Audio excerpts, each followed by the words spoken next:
नमस्कार, सत श्री अकाल, आदाब। मेरा नाम मनदीप पुनिया है तो तुसीं सुन रहे हो पंजाबी रेडियो यूएसए। मैं एक बार फिर हाज़र हाँ नवे बुलेटिन के नाल। शुरुआत करते हैं अज की मुख्य खबरों तो। प्रशांत भूषण होरां वल्लों सुप्रीम कोर्ट च लाई गई ईवीएम वाले मामले ते याचिका ते सुप्रीम कोर्ट ने कहा है कि इलैक्शन कमीशन उन्हां दे हथ नहीं है तो वह इलैक्शन कमीशन ते कोई कंट्रोल नहीं रखते, इस करके वो ईवीएम वाले मामले ते दखल नहीं दे सकते। उन्होंने दोनों पक्षों को सुनने तो बाद फैसला रिजर्व रखा है तो कोई भी फैसला नहीं सुनाया है। प्रशांत भूषण होरां नूं कहा है कि हरेक चीज़ से शक करना ठीक नहीं, तो इलैक्शन कमीशन नूं सुप्रीम कोर्ट ने कहा है कि तुसीं जिन्ने भी शक जनता या फिर लोगों के ईवीएम वाले मामले ते आ रहे हैं तुसीं उन्हां नूं दूर करो। अज फिर बाबा रामदेव ने इंडिया के अखबारों के विच माफ़ीनामे के विज्ञापन छपवाए हैं। उन्होंने इस तो पहला भी 67 नैशनल अखबारों के विच माफ़ीनामे छपवाए सी। सुप्रीम कोर्ट च उन्हां दे खिलाफ करोना काल च झूठियां मसूरियां देण दा केस चल रहा है। सुप्रीम कोर्ट ने उन्हां तो पूछा सीगा कि तुसीं सार्वजनिक माफ़ी कद मंगोगे। पहला उन्होंने 67 अखबारों च माफ़ीनामे की मसूरियां दित्तियां सी। उस तो बाद सुप्रीम कोर्ट वालों उन्हां दा साइज़ पूछे जाने तो बाद अज फिर रामदेव ने नैशनल अखबारों के विच माफ़ीनामे की इश्तिहारी दी है। कांग्रेस ओवरसीज़ के प्रधान सैम पित्रोदा के एक बयान नूं बीजेपी वालियां ने लपक लिया है। सैम पित्रोदा ने इनहेरिटेंस टैक्स की गल की सी तो प्रधानमंत्री नरेंद्र मोदी ने उसनूं अपनी एक चोण सभा च दौरान कहा है कि कांग्रेस वाले थोड़े माँ बाप की कमाई नूं मुसलमानों च वंडना चाहते हैं। उस तो बाद इत्थे विवाद हो रहा है। हालांकि कांग्रेस ने भी सैम पित्रोदा के इनहेरिटेंस टैक्स वाले बयान तो किनारा कर लिया है तो जयराम रमेश ने प्रोपर एक ट्वीट लिखदियां इस तो किनारा करके कहा है कि वो साडे नाल हो सकते हैं, पर असी उन्होंने जो बोलिया है वो साडी पार्टी लाइन नहीं। कांग्रेस के घोषणा पत्र ਅਤੇ साबका प्रधानमंत्री मनमोहन सिंह ਵੱਲੋਂ घटगिणतियां बारे दिते गए एक बयान से प्रधानमंत्री नरेंद्र मोदी ने उन्होंने सांप्रदायिक रंग देने की कोशिश की है। ये राहुल गांधी का भी एक पलटवां जवाब आया है। उन्होंने कहा है कि बीजेपी वाले साडा घोषणा पत्र देख के बौखला गए ने। उन्होंने प्रधानमंत्री नरेंद्र मोदी ते हमला बोलदे ये भी कहा है कि प्रधानमंत्री नरेंद्र मोदी ने अपने अरबपति मित्रों का 16 लाख करोड़ रुपए का कर्जा माफ़ कर दिता है, जिहड़ा कि लोगों का पैसा सीगा ते लोगों के पैसे नूं वो अपने अरबपति मित्रों नूं वंड रहे हैं। प्रधानमंत्री नरेंद्र मोदी वालों दिते गए मुसलमानों बारे हेट स्पीच तो बाद सोसाइटी के अड अड हिस्सों तो अड अड रिएक्शन आ रही ने। संयुक्त किसान मोर्चा ने इलैक्शन कमीशन नूं चिट्ठी लिखदियां कहा है कि प्रधानमंत्री नरेंद्र मोदी ते चोण लड़न ते प्रतिबंध लगना चाहिए। तो इस तो अलावा वरिष्ठ पत्रकार कुर्बान अली ने भी दिल्ली दे विच प्रधानमंत्री नरेंद्र मोदी के खिलाफ FIR दर्ज कराने की कोशिश की। उन्होंने शिकायत पत्र से SHO ने रिसीविंग नहीं दी सी। उस तो बाद उन्होंने अपने शिकायत पत्र SHO नूं WhatsApp ते भेज दिता सी। ये सीगियां अज दीयां मुख्य खबरां। हुण करदे आपां इन्हां खबरां दा विश्लेषण ते शुरुआत करते हैं सब तो पहली खबर तो, जिहड़ी कि सुप्रीम कोर्ट वाली है। प्रशांत भूषण और एसोसीएशन फॉर डेमोक्रेटिक रिफॉर्म्स वालियां ने एक PIL सुप्रीम कोर्ट दे विच दाखल की सी, जिहदे च उन्होंने कहा सीगा कि EVM और VVPAT वाली पर्चियां का मिलान किया जाए ताकि ये शक दूर हो सके कि EVM हैक हुंदी है। इस तो अलावा कुछ सवाल भी एसोसीएशन फॉर डेमोक्रेटिक रिफॉर्म्स और प्रशांत भूषण होरां ने पूछे सी। चिप का भी जिक्र आया सी कि दोवां से की चिप लगती है तो इस तो अलावा कि उसकी एक बार सॉफ्टवेयरिंग होंदी है। तो इस किस्म की कई चीज़ां सीगियां जिन्होंने लैके सुप्रीम कोर्ट ने उन्होंने कहा है कि असी इलैक्शन कमीशन की जी पावर्स है वो साडे कोल नहीं है। इस हिसाब नाल असी जिहड़े चोण होण जा रहे हैं उन्होंने मैनेज नहीं कर सकते। ये पावर्स तो इलैक्शन कमीशन कोल ही है। उदा उन्होंने प्रशांत भूषण होरां ने एक सुझाव देते कहा है कि हरेक चीज़ से शक करना भी ठीक नहीं है।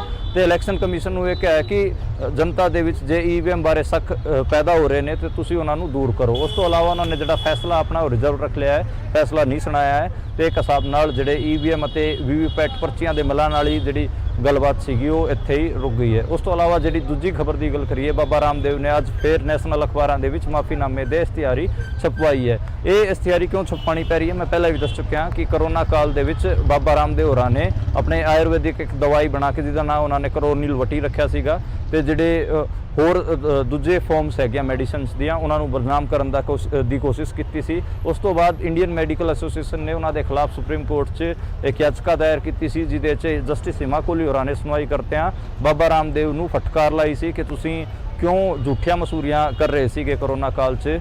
ਤੇ ਉਸ ਤੋਂ ਬਾਅਦ ਬਾਬਾ ਰਾਮਦੇਵ ਹੋਰਾਂ ਨੇ ਬਿਨਾਂ ਸ਼ਰਤ ਮਾਫੀ ਮੰਗਣ ਦੀ ਪੇਸ਼ਕਸ਼ ਕੀਤੀ ਸੀ, ਪਰ ਜਸਟਿਸ ਹਿਮਾ ਕੋਹਲੀ ਹੋਰਾਂ ਨੇ ਕਿਹਾ ਸੀਗਾ ਕਿ ਤੁਸੀਂ ਮਸੂਰੀਆਂ ਤਾਂ ਸਾਰਵਜਨਿਕ ਪਬਲਿਕਲੀ ਦਿੱਤੀਆਂ ਸੀਗੀਆਂ ਤੇ ਤੁਹਾਨੂੰ ਜਿਹੜੀ ਮਾਫੀ ਹੈਗੀ ਉਹ ਵੀ ਪਬਲਿਕ ਤੋਂ ਮੰਗਣੀ ਪਊਗੀ। ਉਸ ਤੋਂ ਬਾਅਦ ਉਹਨਾਂ ਨੇ 67 ਅਖਬਾਰਾਂ ਦੇ ਵਿੱਚ ਮਾਫੀਨਾਮੇ ਦੇ ਵਿਗਿਆਪਨ ਦਿੱਤੇ ਸੀ ਤੇ ਜਦੋਂ ਕੱਲ ਉਸ ਤੇ ਸੁਣਵਾਈ ਹੋਣ ਲੱਗੀ ਤੇ ਜਸਟਿਸ ਹਿਮਾ ਕੋਹਲੀ ਨੇ ਉਹਨਾਂ ਤੋਂ ਪੁੱਛਿਆ ਸੀਗਾ ਕਿ ਕਿੰਨਾ ਸਾਈਜ਼ ਸੀਗਾ ਤੁਹਾਡੇ ਮਾਫੀਨਾਮੇ ਦੇ ਜਿਹੜੇ ਤੁਸੀਂ ਛਪਵਾਏ ਐਡਵਰਟਾਈਜ਼ਮੈਂਟ ਦਾ।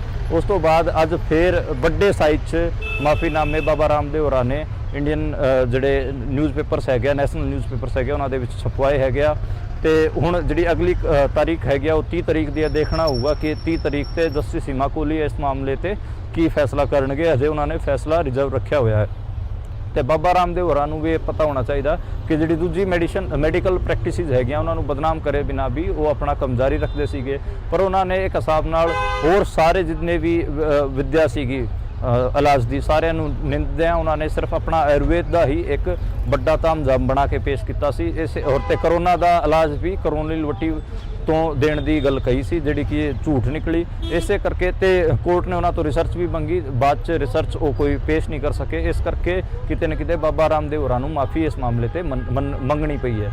ਜਿਸ ਤੋਂ ਜੇ ਅਗਲੀ ਖਬਰ ਦੀ ਗੱਲ ਕਰੀਏ ਉਹ ਆਪਾਂ ਨੂੰ ਪਤਾ ਹੈ ਕਿ ਰਾਹੁਲ ਗਾਂਧੀ ਹੋਰਾਂ ਦਾ ਤੇ ਨਰਿੰਦਰ ਮੋਦੀ ਹੋਰਾਂ ਦਾ ਇੱਕ ਪੂਰਾ ਵੋਰ ਚੱਲ ਰਿਹਾ ਹੈ, ਆਪਸ 'ਚ ਇਲੈਕਸ਼ਨ ਚੱਲ ਰਿਹਾ ਤੇ ਹੀਟਡ ਆਰਗੂਮੈਂਟਸ ਦੋਵਾਂ ਵੱਲੋਂ ਹੋ ਰਹੇ ਨੇ। ਜਿਹੜਾ ਇੱਕ ਕਾਂਗਰਸ ਓਵਰਸੀਜ਼ ਦਾ ਪ੍ਰਧਾਨ ਹੈ ਸੈਮ ਪਿਤਰੋ ਦਾ, ਉਹਨੇ ਜਿਹੜਾ ਅਮਰੀਕਾ 'ਚ ਹੁੰਦਾ ਹੈ ਇਨਹੈਰੀਟੈਂਸ ਟੈਕਸ, ਉਹਨੂੰ ਲੈ ਕੇ ਇੱਕ ਬਿਆਨ ਦੇ ਦਿੱਤਾ ਸੀਗਾ। ਅਮਰੀਕਾ 'ਚ ਇਨਹੈਰੀਟੈਂਸ ਟੈਕਸ ਆਪਾਂ ਨੂੰ ਪਤਾ ਹੈ ਕਿ ਜਦੋਂ ਜਿਹੜੇ ਬੰਦੇ ਨੇ ਪ੍ਰਾਪਰਟੀ ਜੋੜੀ ਹੁੰਦੀ ਹੈ ਜੇ ਉਹ ਮਰ ਜਾਂਦਾ ਤੇ ਫਿਰ ਉਹ ਤੋਂ ਕੁਝ ਹਿੱਸਾ ਕੱਟ ਕੇ ਜਿਹੜਾ ਸਟੇਟ ਆਪਣੇ ਕੋਲ ਰੱਖ ਲੈਂਦਾ ਹੈ ਤੇ ਬਾਕੀ ਇਹ 45-55 ਦਾ ਰੇਸ਼ੀਓ ਹੈਗਾ ਤੇ ਬਾਕੀ ਉਹਦੀ ਔਲਾਦ ਨੂੰ ਜਾਂਦਾ ਹੈ। ਤੇ ਇਸੇ ਕਿਸਮ ਦੇ ਟੈਕਸ ਦੀ ਗੱਲ ਸੈਮ ਪਿਤਰੋਦਾ ਨੇ ਕਹੀ ਸੀਗੀ। ਉਸ ਬਿਆਨ ਨੂੰ ਬੀਜੇਪੀ ਵਾਲਿਆਂ ਨੇ ਲਪਕ ਲਿਆ ਤੇ ਉਸ ਤੋਂ ਬਾਅਦ ਬੀਜੇਪੀ ਵਾਲਿਆਂ ਨੇ ਉਹਦੇ ਤੇ ਕਾਂਗਰਸ ਤੇ ਨਿਸ਼ਾਨਾ ਸਾਧਨਾ ਸ਼ੁਰੂ ਕਰਤਾ ਸੀਗਾ। ਪ੍ਰਧਾਨ ਮੰਤਰੀ ਨਰਿੰਦਰ ਮੋਦੀ ਨੇ ਵੀ ਇਹਨੂੰ ਇਸ਼ੂ ਬਣਾਉਂਦਿਆਂ ਕਿਹਾ ਕਿ ਦੇਖੋ ਜਿਹੜੇ ਤੁਹਾਡੇ ਮਾਂ-ਬਾਪ ਦੀ ਮਿਹਨਤ ਦੀ ਕਮਾਈ ਹੋਊਗੀ ਉਹਨੂੰ ਕਾਂਗਰਸ ਵਾਲੇ ਮੁਸਲਮਾਨਾਂ ਨੂੰ ਵੰਡ ਦੇਣਗੇ, ਘੁਸਪੈਠੀਆਂ ਨੂੰ ਵੰਡ ਦੇਣਗੇ ਤੇ ਕਿਤੇ ਨਾ ਕਿਤੇ ਸੰਪਰਦਾਇਕ ਬਿਆਨ ਸੀਗਾ।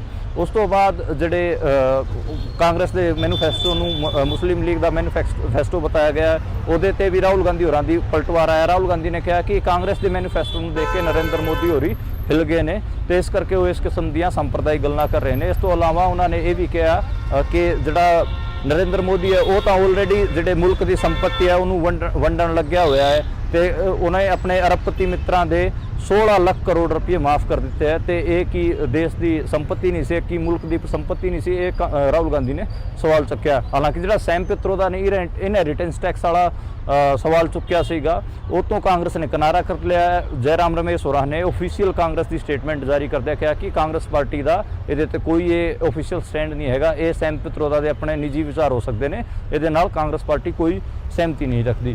ਇਸ ਤੋਂ ਜੇ ਅਗਲੀ ਖਬਰ ਦੀ ਆਪਾਂ ਗੱਲ ਕਰੀਏ ਉਹ ਹੈਗੀ ਆ ਰਾਜਸਥਾਨ ਦੇ ਵਿੱਚ ਸੈਕਿੰਡ ਫੇਜ਼ ਦੇ ਚੋਣ ਹੋਣ ਜਾ ਰਹੇ ਨੇ ਤੇ ਉਹਨਾਂ 'ਚ 13 ਸੀਟਾਂ ਦਾਅ ਤੇ ਲੱਗੀਆਂ ਹੋਈਆਂ ਨੇ। ਅਸੀਂ ਜਿਹੜਾ ਪੰਜਾਬੀ ਰੇਡੀਓ ਯੂਐਸਏ ਦੀ ਟੀਮ ਹੈ ਉਹ ਹੁਣ ਰਾਜਸਥਾਨ 'ਚ ਹੈਗੀ ਆ ਤੇ ਮੇਰੇ ਪਿੱਛੇ ਤੁਸੀਂ ਇਹ ਸਰੋਵਰ ਦੇਖ ਸਕਦੇ ਹੋ, ਕੋਟਾ ਦਾ ਸਰੋਵਰ ਹੈ। ਮੈਂ ਹੁਣ ਕੋਟਾ ਦੇ ਵਿੱਚ ਹਾਂ, ਕੋਟਾ ਲੋਕ ਸਭਾ ਸੀਟ ਤੇ ਅੱਜ ਪੂਰਾ ਦਿਨ ਫਿਰ ਰਿਹਾ ਸੀਗਾ। ਇਸ ਤੋਂ ਇਲਾਵਾ ਮੈਂ ਬਾਂਸਵਾੜਾ ਵੀ ਜਾਵਾਂਗਾ, ਭੀਲਵਾੜਾ ਵੀ ਜਾਵਾਂਗਾ, ਹੋਰ ਵੀ ਕਈ ਸੀਟਾਂ ਤੇ ਫਿਰਾਂਗਾ ਤੇ ਪਹਿਲਾਂ ਵੀ ਮੈਂ ਰਾਜਸਥਾਨ ਦੇ ਵਿੱਚ ਫਿਰ ਚੁੱਕਿਆ ਤੇ ਮੈਂ ਪਹਿਲਾਂ ਕੋਟਾ ਸੀਟ ਬਾਰੇ ਦੱਸ ਦਿੰਦਾ ਕਿ ਇਹ ਸੀਟ ਕਿਉਂ ਖਾਸ ਹੈ। ਦੇਖੋ ਜਿਹੜੀ ਲੋਕ ਸਭਾ ਇੰਡੀਆ ਦੀ ਲੋਕ ਸਭਾ ਹੈਗੇ ਆ ਉਹਦੇ ਜਿਹੜੇ ਸਪੀਕਰ ਹੈ ਉਹਦੇ ਜਿਹੜੇ ਅਧਿਅਕਸ਼ ਹੈਗੇ ਆ ਉਹ ਓਮ ਬਿਰਲਾ ਹੈਗੇ ਆ ਤੇ ਉਹ ਉੱਥੋਂ ਹੀ ਚੋਣ ਜਿੱਤ ਕੇ ਗਏ ਸੀਗੇ। 2014 'ਚ ਵੀ ਚੋਣ ਜਿੱਤੇ ਸੀਗੇ, 2019 'ਚ ਵੀ ਚੋਣ ਜਿੱਤੇ ਸੀਗੇ। ਜਦੋਂ 2019 'ਚ ਚੋਣ ਜਿੱਤੇ ਤਾਂ ਉਹਨਾਂ ਨੂੰ ਲੋਕ ਸਭਾ ਦਾ ਸਪੀਕਰ ਬਣਾਤਾ ਸੀਗਾ। ਇੰਡੀਆ ਦੀ 3rd ਹਾਈਐਸਟ ਕਨਸਟੀਟਿਊਸ਼ਨਲ ਪੋਸਟ ਆਪਾਂ ਕਹਿ ਸਕਦੇ ਹੈਗੇ ਆ ਤੇ ਓਮ ਬਿਰਲਾ ਇੱਥੋਂ ਹੀ ਚੋਣ ਲੜ ਰਹੇ ਨੇ ਬੀਜੇਪੀ ਵੱਲੋਂ ਤੇ ਉਹਨਾਂ ਦੇ ਖਿਲਾਫ ਕਾਂਗਰਸ ਦੇ ਜਿਹੜੇ ਪ੍ਰਹਲਾਦ ਗੁੰਜਲ ਹੈਗੇ ਆ ਉਹ ਚੋਣ ਲੜ ਰਹੇ ਨੇ ਤੇ ਇਸ ਵਾਰ ਓਮ ਬਿਰਲਾ ਵਾਸਤੇ ਇਹ ਚੋਣ ਟਫ ਹੁੰਦਾ ਜਾ ਰਿਹਾ। ਉਹਦਾ ਰੀਜ਼ਨ ਇਹ ਹੈ ਕਿ ਕੋਟਾ ਜਿਹੜਾ ਰੀਜਨ ਹੈਗਾ ਇਹਨੂੰ ਕਲਚਰਲੀ ਰਾਜਸਥਾਨ ਦੇ ਵਿੱਚ ਅੜੋਤੀ ਵਾਲਾ ਰੀਜਨ ਕਿਹਾ ਜਾਂਦਾ ਹੈ। ਜੈਪੁਰ ਤੋਂ ਜਦੋਂ ਆਪਾਂ ਸਵਾਈ ਮਾਧੋਪੁਰ ਟੋਂਕ ਵੱਲ ਆਉਂਦੇ ਆ ਤੇ ਇੱਧਰ ਵਾਲੇ ਹਿੱਸੇ 'ਚ ਖੇਤੀ ਠੀਕ ਠਾਕ ਹੁੰਦੀ ਹੈ ਤੇ ਕੋਟਾ ਇੱਥੇ ਜਿਹੜਾ ਇਲਾਕਾ ਹੈ 12 ਕੋਟਾ ਟੋਂਕ ਸਵਾਈ ਮਾਧੋਪੁਰ ਇੱਥੇ ਜਿਹੜੇ ਲੈਂਡ ਹੈਗੀ ਆ ਉਹ ਫਰਟਾਈਲ ਵੀ ਹੈ ਤੇ ਪਾਣੀ ਦੀ ਵੀ ਉਪਲਬਧਤਾ ਹੈਗੀ ਆ ਤੇ ਇੱਥੇ ਜਿਹੜੇ ਕਿਸਾਨ ਜਾਤੀਆਂ ਦੀ ਵੀ ਆਪਾਂ ਗੱਲ ਕਰੀਏ ਤੇ ਮੀਣੇ ਗੁੱਜਰ, ਦਾਕੜ, ਇਸ ਕਿਸਮ ਦੀ ਜਾਟ, ਇਸ ਕਿਸਮ ਦੀਆਂ ਕਿਸਾਨ ਕੌਮਾਂ ਹੈਗੀਆਂ। ਤੇ ਬਾਕੀ ਪੰਜਾਬ ਤੋਂ ਤੇ ਗੰਗਾਨਗਰ ਤੋਂ ਇੱਧਰ ਸਿੱਖ ਵੀ ਮਾਈਗ੍ਰੇਸ਼ਨ ਕਰਕੇ ਖੇਤੀਆਂ ਵਾਲੀ ਜ਼ਮੀਨਾਂ ਤੇ ਖੇਤੀ ਕਰਦੇ ਨੇ, ਤੇ ਸਿੱਖ ਵੀ ਕੋਟਾ ਦੇ ਅੰਦਰ ਠੀਕ ਠਾਕ ਪਾਪੂਲੇਸ਼ਨ 'ਚ ਹੈਗੇ ਆ। ਸ਼ਹਿਰ ਦੇ ਵਿੱਚ ਵੀ ਹੈਗੇ ਆ, ਤੇ ਇਸ ਤੋਂ ਇਲਾਵਾ ਪਿੰਡਾਂ ਦੇ ਵਿੱਚ ਉਹ ਖੇਤੀ ਵੀ ਕਰਦੇ ਨੇ। ਘੱਟੋ ਘੱਟ 60 ਤੋਂ 70 ਹਜ਼ਾਰ ਜਿਹੜੀਆਂ ਵੋਟਾਂ ਹੈਗੀਆਂ ਉਹ ਸਿੱਖਾਂ ਦੀ ਵੀ ਕੋਟਾ ਸੀਟ ਤੇ ਹੈਗੀਆਂ। ਤੇ ਜਦੋਂ ਕਿਸਾਨ ਅੰਦੋਲਨ ਵੀ ਚੱਲ ਰਿਹਾ ਸੀਗਾ, ਉਦੋਂ ਕੋਟਾ ਵਾਲਿਆਂ ਨੇ ਸਾਜਾਪੁਰ ਲੰਗਰ ਵੀ ਲਾਇਆ ਹੋਇਆ ਸੀ, ਤੇ ਕੋਟਾ ਦੇ ਕਿਸਾਨ ਵੱਡੀ ਮਾਤਰਾ ਦੇ ਵਿੱਚ ਕੋਟਾ ਦੇ ਕਿਸਾਨਾਂ ਨੇ ਉਸ ਅੰਦੋਲਨ 'ਚ ਸ਼ਮੂਲੀਅਤ ਕੀਤੀ ਸੀ। ਉਸੇ ਦੌਰਾਨ ਹੀ ਮੇਰਾ ਜਿਹੜਾ ਸੰਪਰਕ ਕੋਟਾ ਦੇ ਲੋਕਾਂ ਨਾਲ ਹੋਇਆ ਸੀਗਾ। ਤੇ ਕੋਟਾ ਦੇ ਵਿੱਚ ਜਿਹੜੀ ਅਕਲੀਅਤ ਹੈ, ਯਾਨੀ ਕਿ ਜੋ ਮੁਸਲਿਮ ਮਾਈਨੋਰਿਟੀ ਹੈਗੀ ਆ, ਉਹਦੇ ਵੀ ਠੀਕ ਠਾਕ ਨੰਬਰ ਹੈ। ਘੱਟੋ ਘੱਟ 2.5 ਲੱਖ ਜਿਹੜੀ ਵੋਟਾਂ ਹੈਗੀਆਂ ਉਹ ਮੁਸਲਮਾਨਾਂ ਦੀ ਵੀ ਹੈਗੀਆਂ। ਇਸ ਕਰਕੇ ਜਿਹੜਾ ਰੂਰਲ ਖੇਤਰ ਹੈਗਾ, ਇੱਥੇ ਕਿਸਾਨ ਅੰਦੋਲਨ ਮਜ਼ਬੂਤ ਹੋਣ ਕਰਕੇ ਜਿਹੜੀ ਕੋਟਾ ਦੇ ਆਲੇ ਦੁਆਲੇ ਜਿਹੜੇ ਪਿੰਡ ਹੈਗੇ ਆ, ਉੱਥੇ ਓਮ ਬਿਰਲਾ ਨੂੰ ਮੁਸ਼ਕਲ ਹੋ ਰਹੀ ਹੈ। ਜਿਹੜਾ ਕੈਂਡੀਡੇਟ ਉਹਨਾਂ ਦੇ ਸਾਹਮਣੇ ਕਾਂਗਰਸ ਤੋਂ, ਉਹ ਗੁੱਜਰ ਬਰਾਦਰੀ ਤੋਂ ਆਉਂਦਾ, ਤੇ ਮੀਣੇ ਅਤੇ ਗੁੱਜਰ ਇਕੱਠੇ ਹੋਏ ਨੇ। ਜਾਟ ਤੇ ਸਿੱਖ ਵੀ ਕਿਤੇ ਨਾ ਕਿਤੇ ਕਿਸਾਨ ਅੰਦੋਲਨ ਕਰਕੇ ਨਾਰਾਜ਼ ਹੈਗੇ ਆ, ਤੇ ਇੱਕ ਪੂਰਾ ਕੰਬੀਨੇਸ਼ਨ ਬਣ ਰਿਹਾ ਪਿੰਡਾਂ 'ਚ। ਜਿਹੜਾ ਓਮ ਬਿਰਲਾ ਹੈਗਾ ਉਹਨੂੰ ਘੱਟੋ ਘੱਟ ਇਹ ਲਾ ਲਓ 75% ਤੱਕ ਦਾ ਵੀ ਨੁਕਸਾਨ ਹੋ ਸਕਦਾ ਹੈ। ਤੇ ਇੱਕ ਜਿਹੜੀ ਕਿਸਾਨ ਕੌਮ ਇੱਥੇ ਹੋਰ ਹੈਗੀ ਆ, ਉਹ ਹੈਗੀ ਆ ਮਾਲੀ ਕਮਿਊਨਿਟੀ।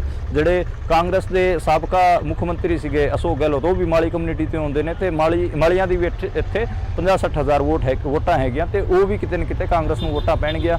ਸਿਰਫ ਕਿਸਾਨੀ ਕੌਮਾਂ 'ਚ ਇੱਕ ਕੌਮ ਬੀਜੇਪੀ ਵੱਲ ਹੈਗੀ ਆ, ਉਹ ਹੈਗੀ ਆ ਦਾਕੜ। ਜਿਹੜੇ ਦਾਕੜ ਹੈਗੇ ਆ ਉਹ ਕਿਤੇ ਨਾ ਕਿਤੇ ਬੀਜੇਪੀ ਦੇ ਪ੍ਰੋ ਮੰਨੇ ਜਾਂਦੇ ਨੇ। ਤੇ ਉਹ ਮੇਰੀ ਅੱਜ ਵੀ ਕੋਟਾ ਦੀ ਅਨਾਜ ਮੰਡੀ 'ਚ ਮੈਂ ਸੀਗਾ, ਤੇ ਉੱਥੇ ਗੱਲ ਹੋ ਰਹੀ ਸੀ, ਉੱਥੇ ਵੀ ਦਾਕੜ ਕਹਿ ਰਹੇ ਸੀਗੇ ਕਿ ਠੀਕ ਹੈ, ਸਾਨੂੰ ਸਾਡੀ ਫਸਲਾਂ ਦਾ ਮੁੱਲ ਨਹੀਂ ਮਿਲ ਰਿਹਾ, ਪਰ ਅਸੀਂ ਵੋਟਾਂ ਤਾਂ ਬੀਜੇਪੀ ਨੂੰ ਪਾਵਾਂਗੇ। ਅੱਛਾ, ਮੈਂ ਇਹ ਵੀ ਕਹਾਣੀ ਦੱਸ ਦਿੰਦਾ ਕਿ ਜਦੋਂ ਮੈਂ ਇੱਥੇ ਅੜੌਤੀ, ਯਾਨੀ ਕਿ ਜਿਹੜਾ ਕਲਚਰਲ ਰੀਜਨ ਹੈ, ਮੈਂ 4-5 ਡਿਸਟ੍ਰਿਕਟ ਮੈਂ ਦੱਸੇ, ਇੱਕ ਠੀਕ ਠਾਕ ਵੱਡਾ ਇਲਾਕਾ ਬਣ ਜਾਂਦਾ ਹੈ। ਆਪਾਂ ਇਹ ਕਹਿ ਸਕਦੇ ਹਾਂ ਕਿ ਅੱਧਾ ਪੰਜਾਬ ਮਾਲਵੇ ਜਿੱਡਾ ਖੇਤਰ ਜਿਹੜਾ ਹੈਗਾ ਇਹ ਅੜੌਤੀ, ਇਹ ਰਾਜਸਥਾਨ ਤੋਂ ਪੈਂਦਾ। ਤੇ ਇਹਦੀ ਜਿਹੜੀ ਸਭ ਤੋਂ ਵੱਡੀ ਮੰਡੀ ਹੈਗੀ ਆ ਉਹ ਬਾਮਾਸ਼ਾ ਮੰਡੀ ਹੈ, ਉਹ ਕੋਟਾ ਦੇ ਵਿੱਚ ਹੀ ਹੈ। ਤੇ ਮੈਂ ਅੱਜ ਉਸ ਮੰਡੀ 'ਚ ਫਿਰ ਰਿਹਾ ਸੀ, ਉੱਥੇ ਧਨੀਏ ਦੀ ਬੋਲੀ ਲੱਗ ਰਹੀ ਸੀ, ਤੇ 7,000-7,500 ਰੁਪਏ ਧਨੀਆ ਕਿਸਾਨਾਂ ਦਾ ਵਿਕ ਰਿਹਾ ਸੀਗਾ, ਜਿਹੜਾ ਕਿ 10-10 ਹਜ਼ਾਰ ਰੁਪਇਆ ਪਹਿਲਾਂ ਵਿਕਦਾ ਰਿਹਾ ਹੈ। ਜਿਹੜੀ ਸਰੋਂ ਦੀ ਢੇਰੀ ਸੀਗੀ, ਸਰੋਂ ਦੀ ਢੇਰੀਆਂ ਦੀ ਆਪਾਂ ਨੂੰ ਪਤਾ ਪਰ ਕੁਇੰਟਲ ਹੁਣ 4700-4800 ਰੁਪਏ ਕਿਸਾਨਾਂ ਨੂੰ ਮਿਲ ਰਹੇ ਸੀ, ਜਿਹੜੇ ਕਿ ਪਹਿਲਾਂ 6500-7000 ਰੁਪਏ ਤੱਕ ਵੀ ਸਰਸੋਂ ਵਿਕੀ ਹੈ।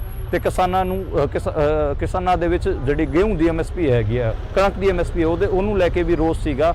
ਤੇ ਕਣਕ ਇੱਥੇ 2200 ਰੁਪਈਆ ਵਿਕ ਰਹੀ ਹੈ। ਤੇ ਜਿਹੜਾ ਬੀਜੇਪੀ ਦੀ ਸਰਕਾਰ ਸੀਗੀ, ਪਹਿਲਾਂ ਕੁਝ ਟਾਈਮ ਪਹਿਲਾਂ ਵਿਧਾਨ ਸਭਾ ਚੋਣ ਹੋਈ ਸੀ, ਉਦੋਂ ਕਿਹਾ ਸੀਗਾ ਕਿ 2700 ਰੁਪਏ ਕਣਕ ਦੀ MSP ਕਰ ਦਾਂਗੇ, ਪਰ ਉਹ MSP ਬੀਜੇਪੀ ਵਾਲਿਆਂ ਨੇ ਨਹੀਂ ਦਿੱਤੀ। ਇਸ ਕਰਕੇ ਜਿਹੜੀ ਕਣਕ ਹੈ ਉਹ ਵੀ 2200-2100 ਰੁਪਏ ਵਿਕ ਰਹੀ ਹੈ, ਤੇ ਕਿਸਾਨਾਂ ਦੇ ਵਿੱਚ ਇੱਕ ਰੋਹ ਹੈਗਾ। ਜਦੋਂ ਮੈਂ ਕਿਸਾਨਾਂ ਨਾਲ ਗੱਲ ਕਰ ਰਿਹਾ ਸੀਗਾ ਹੜੌਤੀ ਮੰਡੀ ਦੇ ਵਿੱਚ, ਤੇ ਕਿਸਾਨ ਕਹਿ ਰਹੇ ਸੀਗੇ ਕਿ ਅਸੀਂ ਜਿਹੜਾ ਹਰਿਆਣਾ ਪੰਜਾਬ ਦੇ ਵਿੱਚ ਕਿਸਾਨਾਂ ਦਾ ਅੰਦੋਲਨ ਚੱਲ ਰਿਹਾ, ਤੇ ਹੜੌਤੀ ਵਾਲਾ ਰੀਜਨ ਹੈਗਾ, ਕੋਟਾ ਦੇ ਜਿਹੜੇ ਕਿਸਾਨ ਹੈਗੇ ਉਹ ਵੀ ਉਹਦੇ ਨਾਲ ਕਿਤੇ ਨਾ ਕਿਤੇ ਸਿੰਪੈਥਾਈਜ਼ ਕਰਦੇ ਹੈਗੇ ਆ, ਤੇ MSP ਦੀ ਗਰੰਟੀ ਕਾਨੂੰਨ ਵਾਲੀ ਡਿਮਾਂਡ ਤੇ ਉਹ ਵੀ ਉਹਨਾਂ ਨਾਲ ਐਗਰੀ ਕਰਦੇ ਨੇ। ਇਸ ਤੋਂ ਇਲਾਵਾ ਜੇ ਆਪਾਂ ਇੱਥੇ ਲੋਕਲ ਮੁੱਦਿਆਂ ਦੀ ਗੱਲ ਕਰੀਏ, ਤੇ ਜਿਹੜਾ ਓਮ ਬਿਰਲਾ ਹੈਗਾ ਉਹਨੂੰ ਵੱਡਾ ਬਿਜ਼ਨਸਮੈਨ ਮੰਨਿਆ ਜਾਂਦਾ ਹੈ, ਤੇ ਇੱਥੋਂ ਹੜੌਤੀ ਦੀ ਜਿਹੜੀ ਪੋਲਿਟਿਕਸ ਹੈਗੀ ਆ, ਉਹਨੂੰ ਇੱਦਾਂ ਕਿਹਾ ਜਾਂਦਾ ਕਿ ਉਹ ਜਿਹੜੇ 4 ਵੱਡੇ ਬਾਣੀਏ ਹੈਗੇ ਉਹਨਾਂ ਦੇ ਆਲੇ ਦੁਆਲੇ ਫਿਰਦੀ ਹੈਗੀ ਆ। ਓਮ ਸ਼ਾਂਤੀ ਬਾਇਆ, ਜਿਹੜੇ ਇੱਕ ਤਾਂ ਓਮ ਬਿਰਲਾ ਹੋ ਗਿਆ, ਤੇ ਕੋਟਾ ਸ਼ਹਿਰ ਦਾ ਹੀ ਇੱਕ ਸ਼ਾਂਤੀ ਧਾਰੀਵਾਲ ਹੈਗਾ, ਜਿਹੜਾ ਕਾਂਗਰਸ ਦੀ ਸਰਕਾਰ 'ਚ ਮਿਨਿਸਟਰ ਰਿਹਾ ਹੈ, ਤੇ ਉਹਨੇ ਹੀ ਜਿਹੜਾ ਕੋਟਾ ਹੈਗਾ ਇਹਨੂੰ ਖੂਬਸੂਰਤ ਵੀ ਬਣਾਇਆ ਹੈਗਾ, ਕਿਉਂਕਿ ਅਰਬਨ ਡਿਵੈਲਪਮੈਂਟ ਮਿਨਿਸਟਰ ਸੀਗਾ, ਸਾਰਾ ਬਜਟ ਉਹਨੇ ਇੱਥੇ ਹੀ ਲਾਤਾ ਸੀਗਾ। ਤੇ ਇੱਕ ਬਾਇਆ ਹੈਗਾ, ਉਹ ਝਾਲਾਵਾੜ ਉਹਦੀ ਕੌਂਸਟੀਟੂਐਂਸੀ ਪੈਂਦੀ ਹੈ। ਤੇ ਇਹਨਾਂ ਤਿੰਨਾਂ ਚਾਰਾਂ ਬਣੀਆਂ ਦੇ ਆਲੇ ਦੁਆਲੇ ਇੱਥੋਂ ਦੀ ਪੋਲਿਟਿਕਸ ਚੱਲਦੀ ਹੈ। ਪਰ ਇਸ ਵਾਰ ਜਿਹੜਾ ਪ੍ਰਹਲਾਦ ਗੁੰਜਲ ਹੈਗਾ, ਜਿਹੜਾ ਕਿ ਗੁੱਜਰ ਕਮਿਊਨਿਟੀ ਦਾ ਹੁੰਦਾ, ਉਹ ਇਹਨਾਂ ਨੂੰ ਸਟਰੋਂਗਲੀ ਕਿਤੇ ਨਾ ਕਿਤੇ ਜਿਹੜਾ ਓਮ ਬਿਰਲਾ ਹੈਗਾ ਉਹਨੂੰ ਟੱਕਰ ਦੇ ਰਿਹਾ, ਤੇ ਇਹ ਸੀਟ ਹੋ ਸਕਦਾ ਹੈ ਕਿ ਓਮ ਬਿਰਲਾ ਹਾਰ ਵੀ ਜਾਏ। ਮੈਂ ਕਈ ਕਿਸਾਨਾਂ ਨਾਲ ਗੱਲਬਾਤ ਕੀਤੀ, 3 ਪਿੰਡਾਂ 'ਚ ਮੈਂ ਫਿਰਿਆ। ਇੱਕ ਹਰਦੋਈ ਪਿੰਡ ਸੀਗਾ, ਉਹ ਗੁੱਜਰ ਤੇ ਮੀਣੀਆਂ ਦਾ ਪਿੰਡ ਸੀਗਾ, ਉੱਥੇ ਵੀ ਉਹਨਾਂ ਦੇ ਖਿਲਾਫ ਇੱਕ ਹਿਸਾਬ ਨਾਲ ਕਈ ਰੋਹ ਸੀਗਾ। ਤੇ ਇੱਕ ਮੈਂ ਪਿੰਡ ਫਿਰਿਆ ਗੁਰਦਰਪੁਰਾ, ਜਿਹੜਾ ਕਿ ਮਾਲੀਆਂ ਦਾ ਪਿੰਡ ਸੀਗਾ, ਉੱਥੇ ਵੀ ਮਾਲੀਆਂ ਦੇ ਵਿੱਚ ਵੀ ਠੀਕ ਠਾਕ ਰੋਹ ਓਮ ਬਿਰਲਾ ਦੇ ਖਿਲਾਫ ਸੀਗਾ। ਤੇ ਇੱਕ ਇੱਥੇ ਵੋਰ ਵੀ ਚੱਲ ਰਹੀ ਹੈ ਬੀਜੇਪੀ ਤੇ ਕਾਂਗਰਸ ਦੇ ਕੈਂਡੀਡੇਟਾਂ ਦੀ, ਕਿ ਇਹਨਾਂ ਨੇ ਨਾ ਇੱਥੇ ਬਹੁਤ ਸਾਰੀ ਹਜ਼ਾਰਾਂ ਕਰੋੜਾਂ ਦੀ ਜਿਹੜੀ ਪ੍ਰਾਪਰਟੀ ਹੈ ਉਹ ਵੀ ਕਬਜ਼ਾ ਰੱਖੀ ਹੈ, ਤੇ ਦੋਵਾਂ ਦੀ ਆਪਸ 'ਚ ਵੋਰ ਚੱਲ ਰਹੀ ਹੈ, ਪੋਸਟਰਿੰਗ ਵੀ ਚੱਲ ਰਹੀ ਹੈ, ਪਰ ਜਿਹੜੀ ਪੋਸਟਰਿੰਗ ਹੈਗੀ ਆ ਉਹ ਬੀਜੇਪੀ ਵਾਲਿਆਂ ਦੀ ਜ਼ਿਆਦਾ ਹੈ। ਇਸ ਤੋਂ ਇਲਾਵਾ ਜੇ ਆਪਾਂ ਜਿਹੜਾ 13 ਸੀਟਾਂ ਤੇ ਲੋਕ ਸਭਾ ਚੋਣ ਹੋਣੇ ਨੇ ਦੂਜੇ ਰਾਊਂਡ ਦੇ ਰਾਜਸਥਾਨ ਦੇ ਵਿੱਚ, ਉਹਨਾਂ 'ਚ ਜੋਧਪੁਰ ਵਾਲੀ ਸੀਟ ਫਸੀ ਹੋਈ, ਉੱਥੋਂ ਜਿਹੜਾ ਕੇਂਦਰ 'ਚ ਜਿਹੜਾ ਜਲ ਸੰਸਾਧਨ ਮੰਤਰੀ ਹੈਗਾ ਗਜੇਂਦਰ ਸ਼ੇਖਾਵਤ, ਉਹ ਚੋਣ ਲੜ ਰਹੇ ਨੇ। ਉਹਨਾਂ ਦੇ ਖਿਲਾਫ ਕਾਂਗਰਸ ਦੇ ਕਰਨ ਸਿੰਘ ਉੱਚਿਆਲੜਾ ਹੈਗਾ, ਤੇ ਉਹਨਾਂ ਨੇ ਉਹਨਾਂ ਦੇ ਸਾਥ ਚੜਾਏ ਹੋਏ ਨੇ। ਤੇ ਕਿਤੇ ਨਾ ਕਿਤੇ ਜਿਹੜਾ ਹੈਗਾ ਗਜੇਂਦਰ ਸਿੰਘ ਸ਼ੇਖਾਵਤ ਅਜੇ ਤਾਂ 20,000 ਵੋਟਾਂ ਅੱਗੇ ਚੱਲ ਰਹੇ ਨੇ, ਪਰ ਜੇ ਚੋਣ ਐਦਾਂ ਹੀ ਉੱਠਦਾ ਰਿਹਾ ਕਾਂਗਰਸ ਦਾ ਤੇ ਗਜੇਂਦਰ ਸ਼ੇਖਾਵਤ ਨੂੰ ਜੋਧਪੁਰ ਦੇ ਵਿੱਚ ਵੀ ਔਖਾ ਹੋ ਸਕਦਾ ਹੈ। ਉਸ ਤੋਂ ਇਲਾਵਾ ਜੇ ਗੱਲ ਕਰੀਏ ਜੈਸਲਮੇਰ ਬਾੜਮੇਰ, ਜਿਹੜੀ ਕਿ ਇੰਡੀਆ ਦੇ ਵਿੱਚ ਸਭ ਤੋਂ ਵੱਡੀ ਲੋਕ ਸਭਾ ਸੀਟ ਹੈਗੀ ਆ ਜੋਗਰਾਫੀਕਲੀ, ਉਹ ਹਰਿਆਣਾ ਅਤੇ ਜਿਹੜੀ ਪੰਜਾਬ ਦੀ ਜਿਹੜੀ ਟੋਟਲ ਜੋਗਰਾਫੀ ਹੈ ਉਹ ਤੋਂ ਵੀ ਵੱਡੀ ਸੀਟ ਬਣ ਜਾਂਦੀ ਹੈ। ਜੈਸਲਮੇਰ ਅਤੇ ਬਾੜਮੇਰ ਬਹੁਤ ਵੱਡੇ 78,000 ਜਿਹੜਾ ਸਕੁਆਇਰ ਮੀਟਰ ਜਿਹੜਾ ਕਿਲੋਮੀਟਰ ਜਿਹੜਾ ਸਕੁਆਇਰ ਉਹ ਏਰੀਆ ਬਣ ਜਾਂਦਾ ਹੈ। ਤੇ ਉੱਥੇ ਜਿਹੜਾ ਇੱਕ ਮੁੰਡਾ ਹੈਗਾ ਰਾਜਪੂਤਾਂ ਦਾ ਜਿਹਦਾ ਨਾਮ ਹੈਗਾ ਰਵਿੰਦਰ ਭਾਟੀ, ਉਹ ਰਾਜਪੂਤ ਮੁੰਡਿਆਂ ਦਾ ਅੱਜਕੱਲ ਕਲਟ ਬਣਿਆ ਹੋਇਆ ਹੈ ਤੇ ਉਹਦੀ ਠੀਕ ਠਾਕ ਚੜ੍ਹਾਈ ਹੋ ਰਹੀ ਹੈ ਤੇ ਉਹ ਕਿਤੇ ਨਾ ਕਿਤੇ ਨਿਰਦਲੀਆ ਖੜਾ, ਉੱਦਾਂ ਉਹ ਬੀਜੇਪੀ ਤੋਂ ਸੀਗਾ ਪਰ ਉਹਨੂੰ ਟਿਕਟ ਨਹੀਂ ਮਿਲੀ, ਇਸ ਕਰਕੇ ਉਹ ਇੰਡੀਪੈਂਡੈਂਟ ਕੰਟੈਸਟ ਕਰ ਰਿਹਾ ਤੇ ਉਹਦੀ ਠੀਕ ਠਾਕ ਚੜ੍ਹਾਈ ਹੈ ਤੇ ਉੱਥੇ ਉਹ ਉਸ ਕਰਕੇ ਉੱਥੇ ਜਿਹੜੀ ਬੀਜੇਪੀ ਦੇ ਜਿਹੜੇ ਐਗਰੀਕਲਚਰ ਸਟੇਟ ਮਿਨਿਸਟਰ ਹੈਗੇ ਆ ਉਹ ਵੀ ਫਸ ਰਹੇ ਨੇ ਤੇ ਕੈਲਾਸ਼ ਚੌਧਰੀ ਉਹਨਾਂ ਦਾ ਨਾਮ ਹੈਗਾ। ਕਿਸਾਨ ਅੰਦੋਲਨ ਦੌਰਾਨ ਉਹਨਾਂ ਤੋਂ ਕਿਹਾ ਗਿਆ ਸੀਗਾ ਕਿ ਉਹ ਆਪਣੀ ਮਿਨਿਸਟਰੀ ਸੀਟ ਛੱਡ ਦੇਣ ਕਿਉਂਕਿ ਉਹ ਜਾਟ ਕਮਿਊਨਿਟੀ ਤੋਂ ਹੁੰਦੇ ਨੇ, ਲੇਕਿਨ ਉਹ ਆਪਣੇ ਜਿਹੜੇ ਪੋਸਟ ਹੈਗੇ ਉੱਤੇ ਬਣੇ ਰਹੇ, ਇਸ ਕਰਕੇ ਉਹਨਾਂ ਤੇ ਲਗਾਤਾਰ ਹਮਲੇ ਵੀ ਹੋ ਰਹੇ ਨੇ।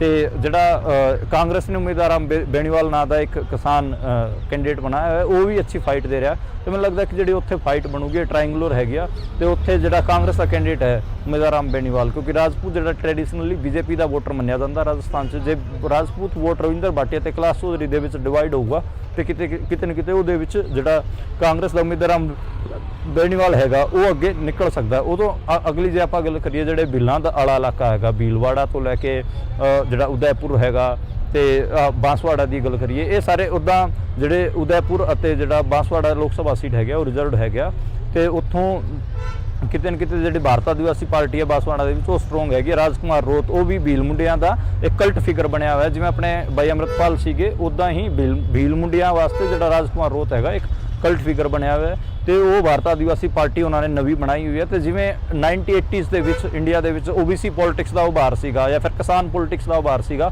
ਉਵੇਂ ਹੀ ਇਸ ਟਾਈਮ ਆਪਾਂ ਕਹਿ ਸਕਦੇ ਹਾਂ ਕਿ ਭਾਰਤ ਦੇ ਪਟਲ 'ਚ ਗੱਲ ਕਰੀਏ ਤਾਂ ਜਿਹੜੀ ਭੀਲ ਪੋਲਿਟਿਕਸ ਆ ਉਹਦਾ ਉਭਾਰ ਹੈਗਾ। ਹਜ਼ਾਰਾਂ ਦੀ ਗਿਣਤੀ 'ਚ ਜਿਹੜੇ ਭੀਲ ਹੈਗੇ ਆ ਉਹ ਆਪਣੇ ਇਲੈਕਸ਼ਨ ਕੈਂਪੇਨਿੰਗਸ 'ਚ ਨਿਕਲਦੇ ਨੇ, ਰੈਲੀਆਂ 'ਚ ਲੱਖਾਂ ਦੀ ਉਹਨਾਂ ਦੀ ਭੀੜ ਹੁੰਦੀ ਹੈ ਤੇ ਉਹ ਆਪਣੇ ਟ੍ਰੈਡੀਸ਼ਨਲ ਢੋਲ ਬਾਜਿਆਂ ਨਾਲ ਜਾ ਕੇ ਚੋਣ ਲੜਦੇ ਨੇ। ਮੈਂ ਜਦੋਂ 26 ਤਰੀਕ ਨੂੰ ਇੱਥੇ ਵੋਟਾਂ ਪੈਣਗੀਆਂ ਤੇ ਮੈਂ ਭੀਲ ਇਲਾਕੇ 'ਚ ਹੀ ਹੋਵਾਂਗਾ, ਭੀਲ ਪ੍ਰਦੇਸ਼ 'ਚ ਹੀ ਹੋਵਾਂਗਾ ਤੇ ਉੱਥੋਂ ਮੈਂ ਤੁਹਾਨੂੰ ਜਿਹੜੇ ਭੀਲਾਂ ਦੀ ਜਿਹੜੀ ਵੋਟਿੰਗ ਹੈਗੇ ਕਿ ਭੀਲ ਜਿਹੜੇ ਆਦੀਵਾਸੀ ਹੈਗੇ ਉਹ ਕਿਵੇਂ ਵੋਟਿੰਗ ਕਰਦੇ ਨੇ ਉਹ ਵੀ ਮੈਂ ਤੁਹਾਡੇ ਤੱਕ ਵਿਜ਼ੂਅਲ ਤੁਹਾਨੂੰ ਤੁਹਾਡੇ ਤੱਕ ਪਹੁੰਚਾਵਾਂਗਾ। ਇਸ ਤੋਂ ਜੇ ਆਪਾਂ ਗੱਲ ਕਰੀਏ ਸਵਾਈ ਮਾਧੋਪੁਰ ਵਾਲੀ ਸੀਟ ਦੀ, ਟੋਂਗ ਸਵਾਈ ਮਾਧੋਪੁਰ ਉਹ ਵੀ ਫਸੀ ਹੋਈ ਹੈ। ਉਹਦਾ ਰੀਜ਼ਨ ਇਹ ਹੈ ਕਿ ਉੱਥੋਂ ਹਰੀਸ਼ਚੰਦਰ ਮੀਣਾ ਚੋਣ ਲੜ ਰਹੇ ਨੇ ਕਾਂਗਰਸ ਵੱਲੋਂ ਤੇ ਸੁਖਬੀਰ ਜੌਨਪੁਰੀਆ ਬੀਜੇਪੀ ਵੱਲੋਂ ਲੜ ਰਹੇ ਨੇ। ਸੁਖਬੀਰ ਜੌਨਪੁਰੀਆ ਦਿੱਲੀ NCR ਦਾ ਵੱਡਾ ਬਿਜ਼ਨਸਮੈਨ ਹੈਗਾ ਤੇ ਪੈਸੇ ਦੇ ਕੇ ਉਹ ਟਿਕਟ ਲੈ ਕੇ ਆਇਆ ਬੀਜੇਪੀ ਦੀ। 2 ਵਾਰ ਪਹਿਲਾਂ ਉਹ ਹਾਲਾਂਕਿ ਸੰਸਦ ਰਹਿ ਚੁੱਕਿਆ, ਪਰ ਇਸ ਵਾਰ ਜਿਹੜਾ ਹਰੀਸ਼ਚੰਦਰ ਮੀਣਾ ਹੈਗਾ ਜਿਹੜਾ ਆਦੀਵਾਸੀਆਂ ਦਾ ਮੁੰਡਾ ਹੈ ਉਹਨੇ ਕਿਤੇ ਨਾ ਕਿਤੇ ਉਹਨੂੰ ਸਾਹ ਚੜਾਏ ਹੋਏ ਨੇ ਤੇ ਇਸ ਵਾਰ ਸੁਖਬੀਰ ਜੌਨਪੁਰੀਆ ਮੇਰੇ ਹਿਸਾਬ ਨਾਲ ਹਾਰ ਸਕਦਾ ਹੈਗਾ। ਇੱਦਾਂ ਹੀ ਜੇ ਆਪਾਂ ਜਾਲੋਰ ਸਿਰੋਈ ਦੀ ਗੱਲ ਕਰੀਏ, ਉੱਥੋਂ ਜਿਹੜਾ ਸਾਬਕਾ ਮੁੱਖ ਮੰਤਰੀ ਹੈ ਅਸ਼ੋਕ ਗਹਿਲੋਤ, ਉਹਦਾ ਮੁੰਡਾ ਵੈਭਵ ਗਹਿਲੋਤ ਚੋਣ ਲੜ ਰਿਹਾ ਤੇ ਉਹਦੇ ਖਿਲਾਫ ਕਿਤੇ ਨਾ ਕਿਤੇ ਬੀਜੇਪੀ ਨੇ RSS ਦੇ ਨੋਰਮਲ ਜੇ ਕੈਂਡੀਡੇਟ ਨੂੰ ਚੱਕਿਆ ਹੋਇਆ ਤੇ ਉੱਥੇ ਜਿਹੜਾ ਵੈਭਵ ਗਹਿਲੋਤ ਹੈ ਉਹਦਾ ਚੋਣ ਨਹੀਂ ਬਣ ਪਾ ਰਿਹਾ ਕਿਉਂਕਿ ਕਿਤੇ ਨਾ ਕਿਤੇ ਇਹ ਕਿਹਾ ਜਾ ਰਿਹਾ ਕਿ ਵੈਭਵ ਗਹਿਲੋਤ ਹੈਗਾ ਉਹ ਪੋਲੀਟੀਕਲੀ ਬਹੁਤ ਮੈਚੁਰ ਹੈ। ਜੇ ਉਹਨੂੰ ਕੋਈ ਬਜ਼ੁਰਗ ਇੱਦਾਂ ਸਾਫਾ ਵੀ ਅਪਣਾਉਂਦਾ ਹੈ ਤੇ ਜਦ ਉਹ ਤੁਰੰਤ ਹੀ ਉਹ ਸਾਫੇ ਨੂੰ ਉਤਾਰ ਦਿੰਦਾ ਉਸ ਤੋਂ ਬਾਅਦ ਆਪਣੇ ਬਾਲ ਸੈੱਟ ਕਰਨ ਲੱਗ ਜਾਂਦਾ। ਇਸ ਕਰਕੇ ਜਿਹੜਾ ਦਿਹਾਤੀ ਖੇਤਰ ਦੇ ਲੋਕ ਹੈਗੇ ਆ ਉਹਨਾਂ ਨੂੰ ਵੈਭਵ ਗਹਿਲੋਤ ਦੀ ਇਸ ਤਰੀਕੇ ਦੀਆਂ ਚੀਜ਼ਾਂ ਬਾ ਨਹੀਂ ਰਹੀਆਂ ਤੇ ਉਸ ਤੋਂ ਹਾਲਾਂਕਿ ਉਹਨਾਂ ਦੀ ਜਿਹੜੀ ਵਾਈਫ ਹੈਗੇ ਆ ਉਹਨਾਂ ਨੂੰ ਲੋਕ ਠੀਕ ਠਾਕ ਪਸੰਦ ਕਰ ਰਹੇ ਨੇ ਕਿਉਂਕਿ ਉਹ ਟਰੈਕਟਰ ਚਲਾ ਕੇ ਪਿੰਡਾਂ 'ਚ ਜਾ ਰਹੇ ਨੇ ਤੇ ਜਿਹੜਾ ਰੂਰਲ ਕਰਾਊਡ ਹੈ ਉਹਨਾਂ ਨੂੰ ਜਿਹੜੀ ਵੈਭਵ ਗਹਿਲੋਤ ਦੀ ਵਾਈਫ ਹੈ ਉਹਦਾ ਇਲੈਕਸ਼ਨ ਕੈਂਪੇਨ ਕਿਤੇ ਨਾ ਕਿਤੇ ਸਟੀਕ ਲੱਗ ਰਿਹਾ ਤੇ ਉਹਨੂੰ ਇੱਕ ਅਟਰੈਕਸ਼ਨ ਮਿਲ ਰਹੀ ਹੈ। ਹਾਲਾਂਕਿ ਅਸ਼ੋਕ ਗਹਿਲੋਤ ਖੁਦ ਜਾਲੋਰ ਸਿਰੋਈ ਦੇ ਵਿੱਚ ਕੈਂਪ ਕਰ ਰਹੇ ਨੇ, ਉੱਥੇ ਚੋਣ ਬਣਿਆ ਹੋਇਆ ਹੈ ਤੇ ਜਿਹੜੀ ਸੀਟ ਹੈਗੀ ਆ ਭੀਲਵਾੜਾ ਦੀ ਉਹ ਵੀ ਫਸੀ ਹੋਈ ਹੈ, ਉੱਥੇ ਵੀ ਭੀਲ ਆदिवासी ਠੀਕ ਠਾਕ ਪੋਪੂਲੇਸ਼ਨ 'ਚ ਹੈਗੇ ਤੇ ਉਦੈਪੁਰ ਵਾਲੀ ਸੀਟ ਵੀ ਕਿਤੇ ਨਾ ਕਿਤੇ ਫਸੀ ਹੋਈ ਹੈ ਤੇ ਇੱਕ ਹਿਸਾਬ ਨਾਲ 6 ਸੀਟਾਂ ਆਪਾਂ ਮੋਟਾ ਇਹਨਾਂ 13 ਸੀਟਾਂ 'ਤੇ ਕਹਿ ਸਕਦੇ ਹਾਂ ਕਿ ਜਿਹੜੇ ਕਾਂਗਰਸ ਵਾਸਤੇ ਵਧੀਆ ਮੋਲ ਹੈਗਾ ਇਹਨਾਂ 6 ਸੀਟਾਂ ਤੇ। ਜਿਹੜਾ ਪਿਛਲੀ ਵਾਰ 25 ਸੀਟਾਂ 'ਚੋਂ ਜਿਹੜੀ ਕਾਂਗਰਸ ਦੀ 25 ਸੀਟਾਂ ਰਾਜਸਥਾਨ ਦੇ ਵਿੱਚ 25 ਸੀਟਾਂ ਸੀਗੀਆਂ, ਉਹਨਾਂ 'ਚ 25 ਸੀਟਾਂ ਤੇ ਕਾਂਗਰਸ ਹਾਰ ਗਈ ਸੀ ਤੇ ਬੀਜੇਪੀ ਕੋਲ 25 ਸੀਟਾਂ ਸੀਗੀਆਂ। ਇਸ ਵਾਰ ਘੱਟੋ ਘੱਟ 10 ਸੀਟਾਂ ਕਾਂਗਰਸ ਕੋਲ ਜਾਣਗੀਆਂ ਤੇ ਨਾਰਥ ਇੰਡੀਆ ਦੇ ਵਿੱਚ ਐਡਾ ਡੈਂਟ ਜਾਂ ਖਾਸ ਕਰ ਹਿੰਦੀ ਪੱਟੀ 'ਚ ਜਿੱਥੇ RSS ਦਾ ਬਹੁਤ ਸਟਰੋਂਗ ਕੰਮ ਰਿਹਾ ਹੈ ਉੱਥੇ ਬੀਜੇਪੀ ਨੂੰ ਇੰਨਾ ਡੈਂਟ ਸਹਿਣ ਨਹੀਂ ਹੋ ਪਾਊਗਾ। ਉਹਦਾ ਰੀਜ਼ਨ ਹੈ ਕਿ ਸਾਊਥ ਦੇ ਵਿੱਚ ਜਿਹੜੀ ਬੀਜੇਪੀ ਹੈ ਉਹਦੇ ਕੋਲ ਕੁਝ ਵੀ ਨਹੀਂ ਹੈ। ਜੇ ਆਪਾਂ ਗੱਲ ਕਰੀਏ ਪੰਜਾਬ ਦੀ ਜਾਂ ਫਿਰ ਕਸ਼ਮੀਰ ਦੀ ਜਿਹੜੇ ਨੋਨ ਹਿੰਦੀ ਬੋਲਦੇ ਇਲਾਕੇ ਹੈਗੇ ਉੱਥੇ ਤਾਂ ਬੀਜੇਪੀ ਵਾਲਿਆਂ ਦੇ ਪੈਰ ਨਹੀਂ ਲੱਗ ਰਹੇ, ਪਰ ਜਿਵੇਂ ਸੈਂਟਰਲ ਇੰਡੀਆ ਹੈਗਾ ਜਿੱਥੇ ਹਿੰਦੀ ਬੋਲਦੇ ਇਲਾਕੇ ਹੈਗਾ ਉੱਥੇ ਕਿਤੇ ਨਾ ਕਿਤੇ ਬੀਜੇਪੀ ਵਾਲੇ ਜਾਂ ਆਰਐਸਐਸ ਵਾਲਿਆਂ ਦਾ ਕੰਮ ਰਿਹਾ ਹੈ। ਪਰ ਹੁਣ ਇੱਥੇ ਵੀ ਜਿਹੜੀ ਕਾਂਗਰਸ ਹੈ ਉਹਨਾਂ ਨੂੰ ਚੈਲੰਜ ਦੇ ਰਹੀ ਹੈ। ਉਹਦਾ ਰੀਜ਼ਨ ਇਹ ਹੈ ਕਿ ਇਹਨਾਂ ਦਾ ਸੀਪੀਐਮ ਵਾਲਿਆਂ ਨਾਲ ਵੀ ਅਲਾਈਅੰਸ ਹੋਇਆ ਹੋਇਆ ਤੇ ਭਾਰਤ ਆਦੀਵਾਸੀ ਪਾਰਟੀ ਵਾਲਿਆਂ ਨਾਲ ਵੀ ਅਲਾਈਅੰਸ ਹੋਇਆ ਹੋਇਆ। ਇਸ ਕਰਕੇ ਕਿਤੇ ਨਾ ਕਿਤੇ ਜਿਹੜੀ ਬੀਜੇਪੀ ਹੈ ਉਹ ਫਸਦੀ ਨਜ਼ਰ ਆ ਰਹੀ ਹੈ। हरियाणा ਦੇ ਵਿੱਚ ਵੀ ਇਸ ਵਾਰ ਮਾਹੌਲ ਇਹ ਹੈ ਕਿ ਪਿਛਲੀ ਵਾਰ ਤਾਂ 2019 ਚ 10 ਦੀ 10 ਸੀਟਾਂ ਬੀਜੇਪੀ ਜਿੱਤ ਗਈ ਸੀਗੀ, ਪਰ ਇਸ ਵਾਰ ਘੱਟੋ ਘੱਟ 6 ਤੋਂ 7 ਸੀਟਾਂ ਕਾਂਗਰਸ ਦੀ ਝੋਲੀ 'ਚ ਜਾਣਗੀਆਂ। ਦਿੱਲੀ ਦੇ ਵਿੱਚ ਆਮ ਆਦਮੀ ਪਾਰਟੀ ਅਤੇ ਕਾਂਗਰਸ ਇਕੱਠੇ ਹੋ ਕੇ ਚੋਣ ਲੜ ਰਹੇ ਨੇ, ਉੱਥੇ ਵੀ ਉਹਨਾਂ ਦੀ ਹਾਲਤ ਪਤਲੀ ਹੈ। ਤੇ ਮੈਂ ਪੱਛਮੀ ਉੱਤਰ ਪ੍ਰਦੇਸ਼ ਦਾ ਵੀ ਪਹਿਲੇ ਰਾਊਂਡ ਦੀ VOTING ਬਾਰੇ ਦੱਸਿਆ ਸੀਗਾ, ਦੂਜੀ ਰਾਊਂਡ ਦੀ VOTING ਦੀ ਗੱਲ ਆਪਾਂ ਕੱਲ੍ਹ ਗੱਲ ਕਰਾਂਗੇ। ਉਸ ਤੋਂ ਇਲਾਵਾ ਮੈਂ ਪਰਸੋਂ ਤੁਹਾਨੂੰ ਭੀਲ ਇਲਾਕੇ ਤੋਂ ਜਿਹੜਾ ਬਾਸਵਾੜਾ ਇਲਾਕਾ ਹੈ ਭੀਲ ਆਦੀਵਾਸੀਆਂ ਦਾ, ਉੱਥੋਂ ਤੁਹਾਨੂੰ VOTING ਦਿਖਾਵਾਂਗਾ। ਬਾਕੀ ਇਹ ਜਿਹੜਾ ਸਾਡਾ ਇਲੈਕਸ਼ਨ ਦਾ ਕੈਂਪੇਨ ਹੈਗਾ, ਜਿਹੜਾ ਇਲੈਕਸ਼ਨਾਂ ਦੇ ਵਿੱਚ ਅਸੀਂ ਰਿਪੋਰਟਿੰਗ ਕਰਦੇ ਹਾਂ ਉਹ ਸਾਡਾ ਜਾਰੀ ਰਹੂਗਾ ਤੇ ਤੁਹਾਨੂੰ ਇੱਦਾਂ ਹੀ ਗਰਾਊਂਡ ਤੋਂ ਅਪਡੇਟ ਪਹੁੰਚਾਉਂਦੇ ਰਹਾਂਗੇ ਤੇ ਤੁਸੀਂ ਦੇਖਦੇ ਤੇ ਸੁਣਦੇ ਰਹੋ।